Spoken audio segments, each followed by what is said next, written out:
Cassette 2, Side 2. Practice Test 4.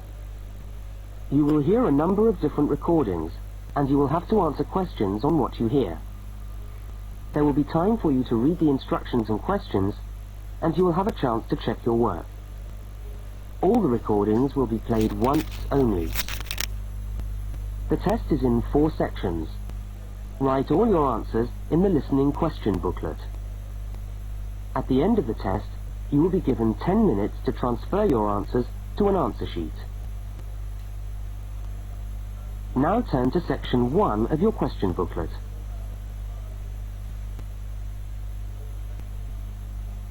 Section 1. 2 students meet on the university campus. They start a conversation together. First, look at questions 1 to 5. For each of the questions, 4 alternatives are given. Decide which of the alternatives, A, B, C or D, best fits what you hear on the tape, and circle the appropriate letter.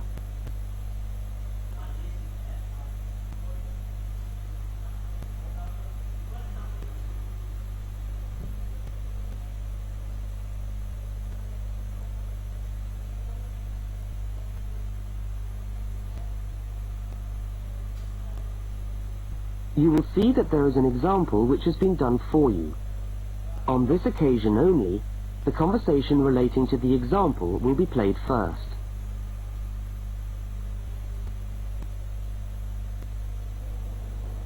Excuse me, can you help me? I was looking for the main hall. No, maybe I can actually. I'm looking for the main hall too. I think it's in the administration building. Are you a new student? Yeah, I am. The man says he's looking for the main hall too. So A has been circled. Now we shall begin. You should answer the questions as you listen, because you will not hear the recording a second time. Now listen carefully to the first conversation and answer questions 1 to 5.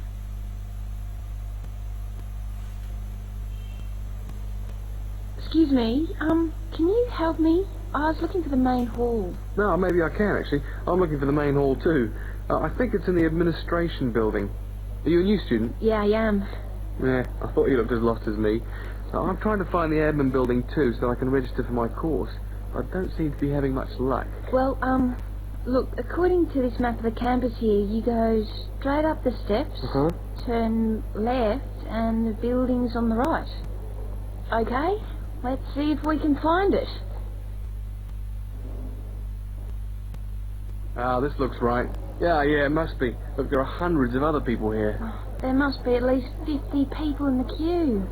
We'll be here till gone 2 o'clock at this rate. Yeah, I'm starving. So am I. Actually, I was on my way to the canteen to get something for lunch. Why don't I go to the canteen and buy something, and you stay here and wait? Good idea. What would you like? Pizza, sandwich, hot dog, fried rice? They do everything. Oh, something easy. Takeaway fried rice sounds good. Okay, fried rice. No, on second thoughts, I'll have a cheese and tomato sandwich. Right, 1 cheese and tomato. Anything to drink? Yeah, give me a coffee, would you? Hot coffee's a bit hard to carry. What about a Coke or an orange juice? Get me an orange juice then. Look, here's $5. Oh, yeah, take $2 back. Shouldn't cost me more than $3. Well, I'll get you the 5. We'll sort it out later. Oh, and could you get me an apple as well? Okay, back in a minute.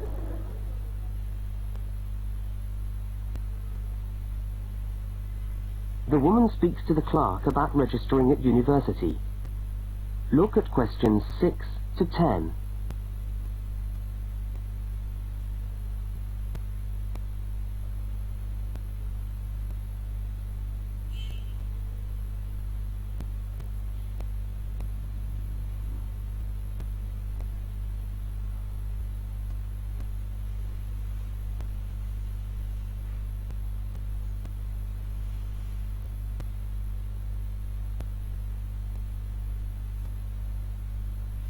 As you listen, complete the form by filling in the numbered spaces 6 to 10.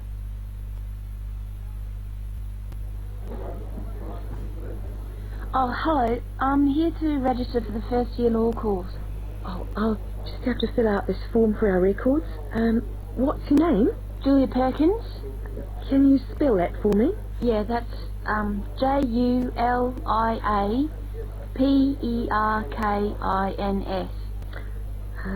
Address?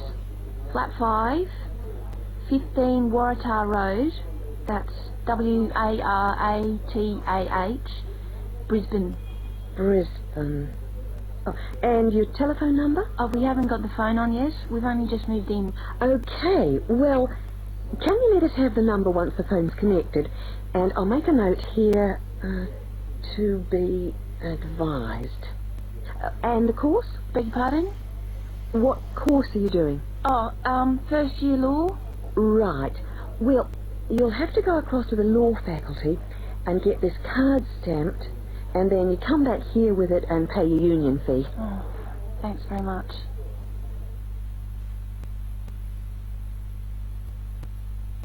The man and the woman meet up again.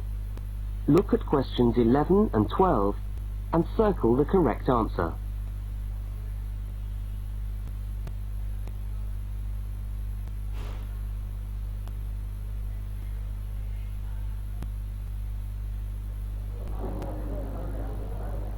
Oh, there you are. Oh, I thought you were never going to come back. Sorry, the canteen was absolutely packed. I had to wait for ages. And then when I got to the front of the queue, there had hardly any food left. So I had to get you a slice of pizza. Sorry. Oh, that's okay. I could eat anything. I'm so hungry. Oh, and there's your bottle of orange juice and your apple. At least I managed that. Great. Thanks a lot. No, and here's your $2 back. Don't worry about it. Buy me a cup of coffee later. Huh, all right then. So how'd you go? Oh, well, in order to register, we've got to go to the law faculty and get this card stamp, and then go back to the admin building and pay the union fees. That means we're registered. After that, we have to go to the notice board to find out about lectures, and then we have to put our names down for tutorial groups and go to the library. Oh, no, great. Well, first let's sit down and have our lunch, eh?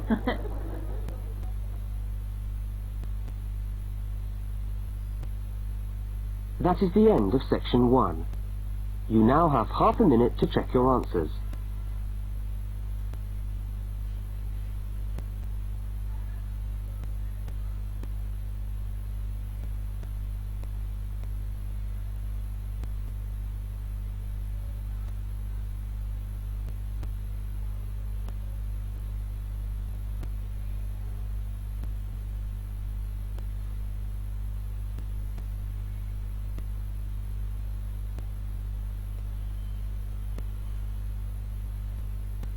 Now turn to section 2.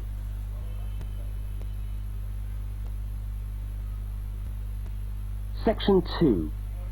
You are going to hear a talk about banks in the UK. First, you have some time to look at questions 13 to 17.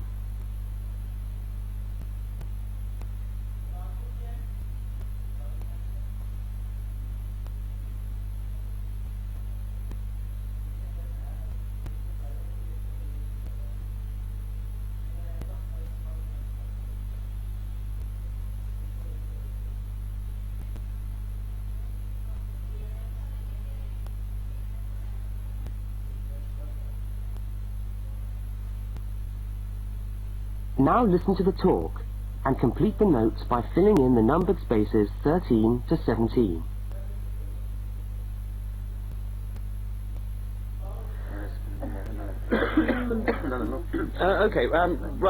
Thanks for turning up today. Thanks for turning up today to this short talk I'm going to give on student banking. Many of you are unfamiliar with the way banks work in this country, and today's talk should just give you a few starting points.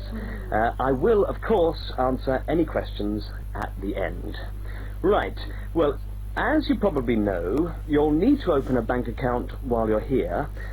It's the safest place to keep your money, and it's best to open an account with one of the major banks. You should each have a handout with the names and addresses. Yeah?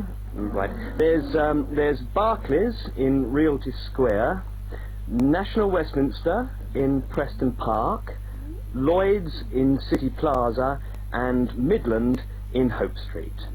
Okay, all these banks offer special student accounts. However, it's important to note that as an international student, you'll not necessarily be eligible for all the facilities offered to resident students. Now, as an international student, you will need to provide evidence that you can fund yourself for however long your course lasts.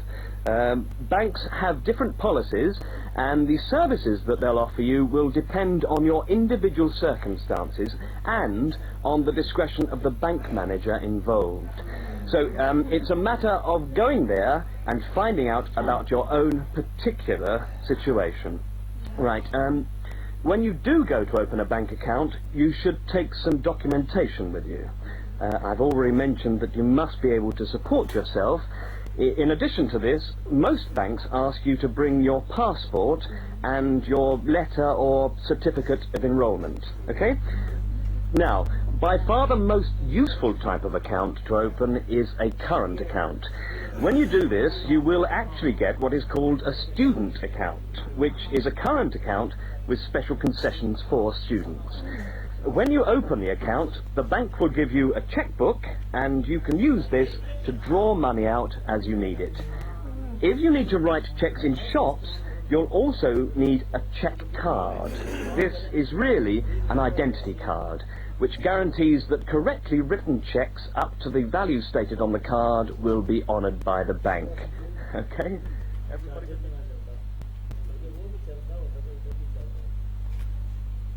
Now look at questions 18 to 21.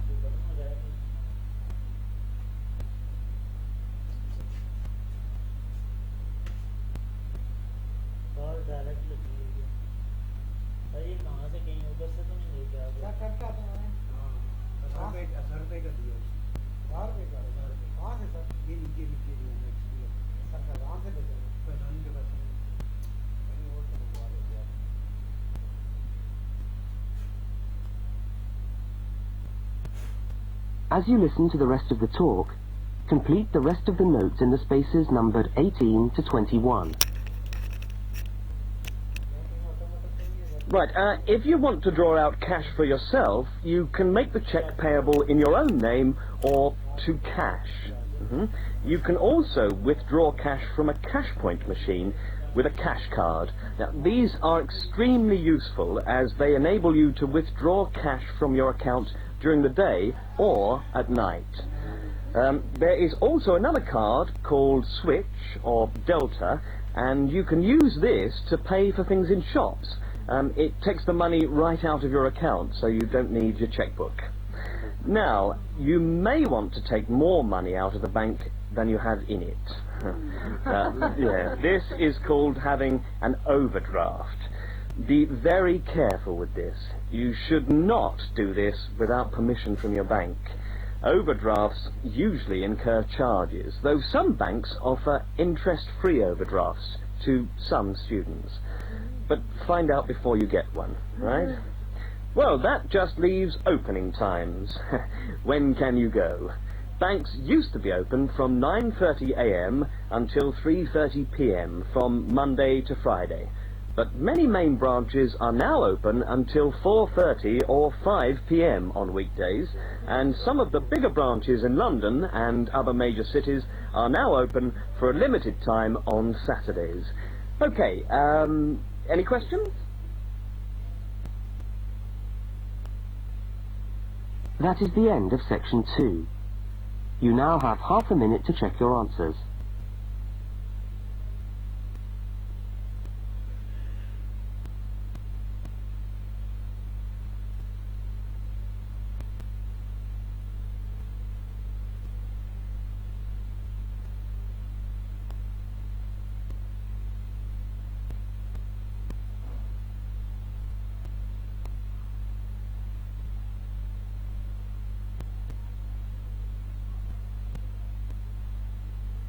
Now turn to section 3.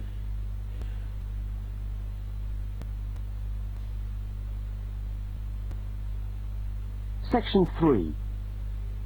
Two students, Dawn and Ilmar, are discussing a project that they are working on together. First, you have some time to look at questions 22 to 25.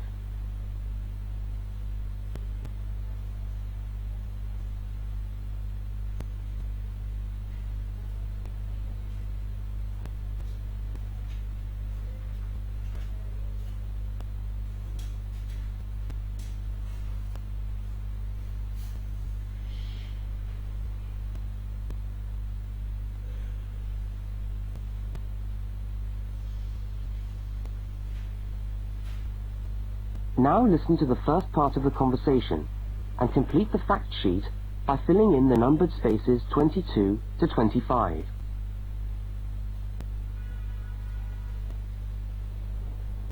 Hi, Dawn. Oh, hi, Omar. I'm glad I've bumped into you. I've just found a great idea for the presentation we've got to do for Dr. Banks next month. What, the one on everyday objects? Yes. Look at this article. It's really interesting. The aluminium Coke can? You know, Coca-Cola cans, soft drink cans. Look, let's sit down here. Have you got a minute? Sure. I'll just get my bag. Okay. So, you think we can get a presentation out of this article? I'm sure we can. First of all, we can provide some interesting facts about the aluminium cans that we drink out of every day. Like? Well, here it says that in the US they produce 300 million aluminium drink cans each day. Wow! 300 million? Exactly. That's an enormous number. It says here, outstrips the production of nails or paper clips. And they say that the manufacturers of these cans exercise as much attention and precision in producing them as aircraft manufacturers do when they make the wing of an aircraft. Really? Let's have a look. They're trying to produce the perfect can, as thin but as strong as possible. This bit's interesting. Today's can weighs about 0.48 ounces. Thinner than 2 pieces of paper, from this magazine, say. Yeah, and yet it can take a lot of weight. More than 90 pounds of pressure per square inch. 3 times the pressure of a car tyre. Okay, I agree. It's a good topic.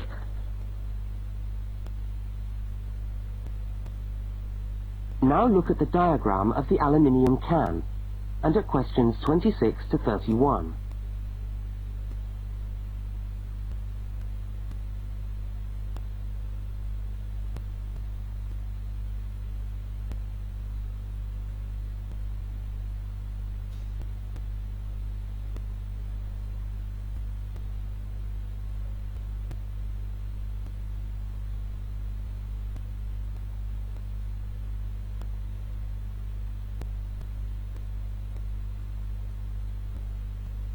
As the conversation continues, label the can by completing the notes in the numbered spaces 26 to 31.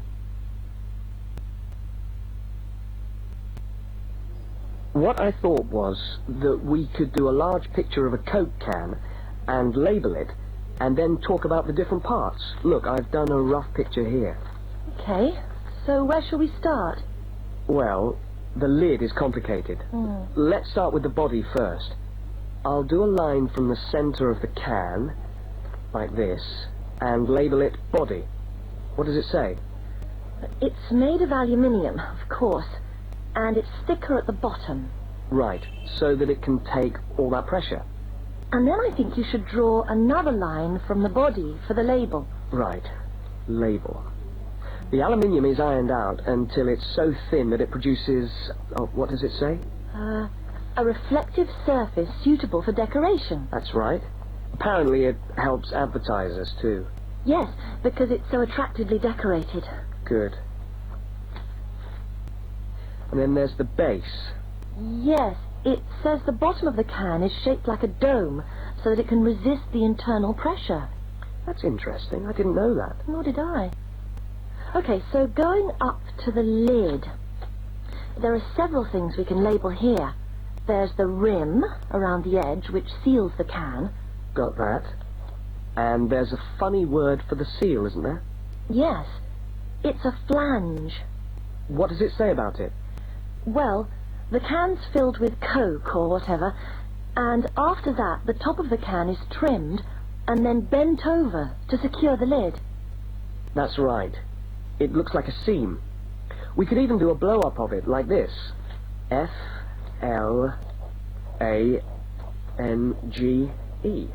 Yes, that would be clearer. I think we should label the lid itself and say that it constitutes 25% of the total weight. 25%? So it's stronger than the body of the can. So to save money, manufacturers make it smaller than the rest of the can. Didn't know that either. So, how do we open a can of Coke? First of all, there's the tab, which we pull up to open the can, and that's held in place by a rivet. I think that's too small for us to include. I agree, but we can talk about it in the presentation. We can show the opening, though. That's the bit of the can that drops down into the drink when we pull the tab. Yeah, hopefully. Sometimes the tab just breaks off. I know. Anyway, the opening is scored so that it pushes in easily but doesn't detach itself. Okay. We can show that by drawing a shadow of it inside the can. Like this. I'll label it Scored Opening. Great. Well, I think we've got the basis of a really interesting presentation. Let's go and photocopy the article. Fine. I'll take it home and study it some more. That is the end of section 3. You now have half a minute to check your answers.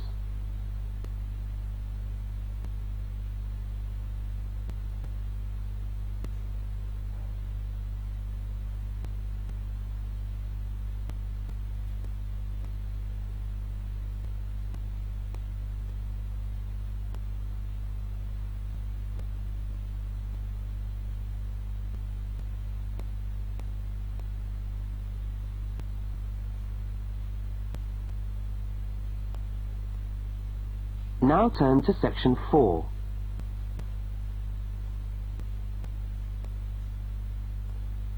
Section 4. You are going to hear part of a short university lecture. First, look at questions 32 to 42.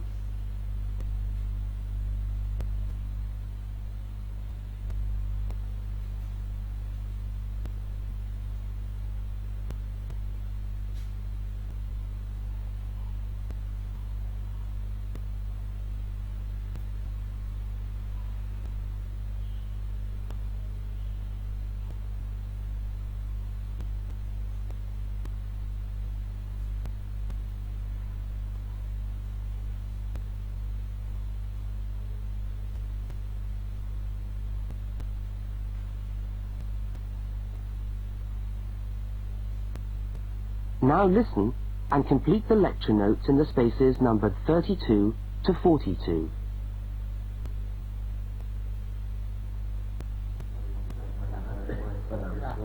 Good morning and welcome to the University's Open Day and to our mini-lecture from the Sports Studies Department. Now, the purpose of this lecture is twofold. One, we want you to experience a university lecture to give you a taste of what listening to a university lecture is like. And two, we want you to find out something about the Sports Studies program at this university.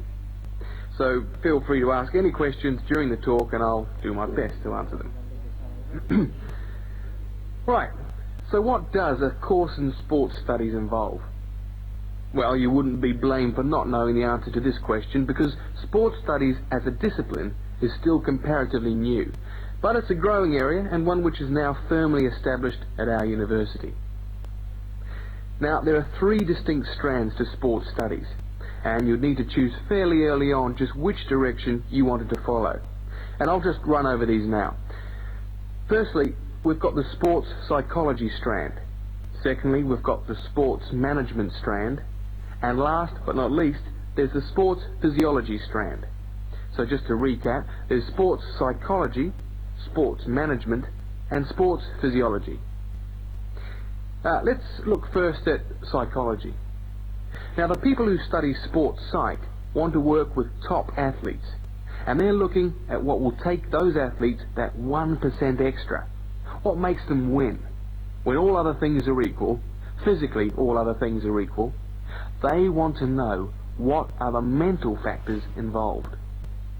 The sports psychologist works closely with the athlete through his or her training program and becomes an integral part of the team. In fact, you could say that they play just as important a role as the coach.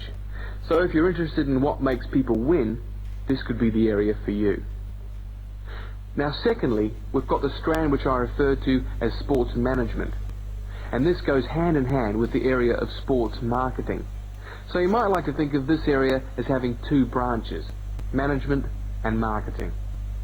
On the management side, we look at issues relating to the running of sports clubs, management of athletes, that sort of thing.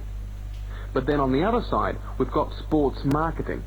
And this is the side that interests me more, because here we will look at the market forces behind sport. Questions like, why do people spend their money on a football match or a tennis game rather than, say, on buying a CD or going to the cinema? What are those market forces? Sport used to just compete with sport. Nowadays, it competes with other leisure activities.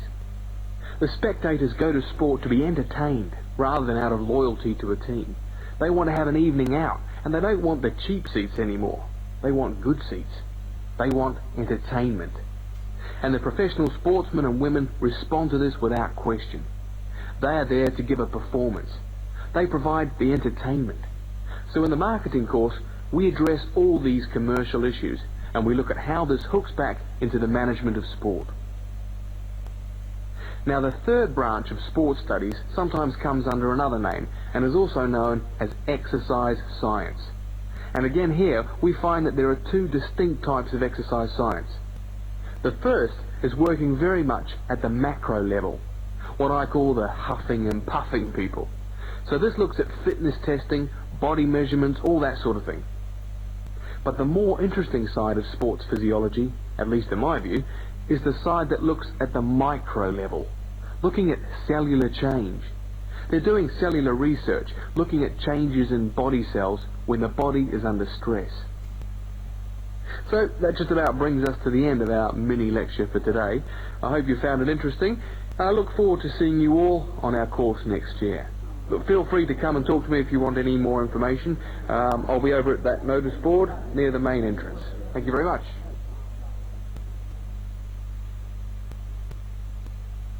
That is the end of section 4. You now have half a minute to check your answers.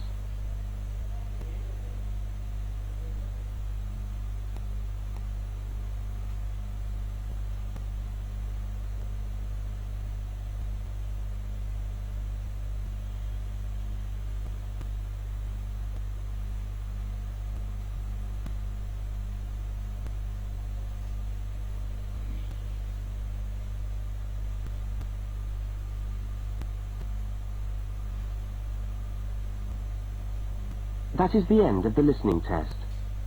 You now have 10 minutes to transfer your answers to the listening answer sheet.